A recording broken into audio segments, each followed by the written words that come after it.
সকালবেলা ভাবি আম্মুরে বলতেছে তার নাকি একটা বোন আমাদের বাসায় বেড়াইতে আসবে, তার পরীক্ষা শেষ, এসে কিছুদিন থাকবে। মনে মনে ভালোই লাগলো, ঈদের চেয়ে খুশি হইলাম। এলাকার কত মেয়ে পিছনে ঘুরছি, কেউ শালা পাত্তা দেয়নি। এবার বিয়েন পটাতেই হবে, যে করে হোক পটাতে হবে। সকাল সকাল উঠে যে চুলমুল কেটে আসলাম, গোসাই গাছায় বসে আসলাম, তখন বিয়েন আসবে। আম্মু বলতেছে শোন না, আজকে আমাদের বাসায় মেহমান আসতেছে, একটু বাজারে যাবি নাস্তা আনতে। আমার বললাম আচ্ছা ঠিক আছে দাও।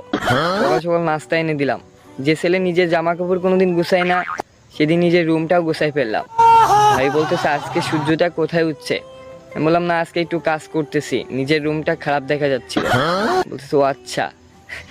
খানিকক্ষণ পরে আম্মু বলতেছে আচ্ছা শোন না, তোর ভাবির বোন 11:30টার দিকে আসবে, রাস্তার মোড়ে যেয়ে একটু দাঁড়াস, ও তো বাসা চেনে না। আমি বললাম আমি পারবো না। আম্মুর সাথে ভাব নিয়ে বললাম তোমরা যাও গে, আমার কাজ আছে। আমরা যেতে পারবো না, তোর ভাবি রান্না করতেছে, আমি বাসার কাজ করতেছি, তুই গেলে ভালো হবে। মনে মনে বললাম আমিই তো যাব, তোমার সাথে একটু ভাব নিলাম। রাস্তার মোড় যে গোসাই গাছে দাঁড়ায় আছি, কখন বিয়েন আসবে। অনেকক্ষণ পরে দেখে একটা সিএনজি আইছে, ভাবলাম এই বুঝি আমার বিয়েনটা চলে আইছে রে, কেমন দেখতে একটু দেখতেই হবে।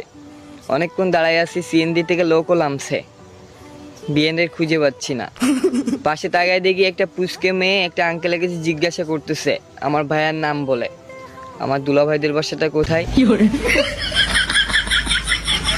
আনুমানিক মেয়েটা ক্লাস 3-তে পড়ে, বয়স 12 বছর হবে। এটাই হলো আমার বিয়ে। আমার সব আশা মরে গেল। বিয়েনরে ফেলাইতে বাসায় চলে আসলাম। ভাবিরে বললাম এটা আপনার বোন? কয় হ্যাঁ।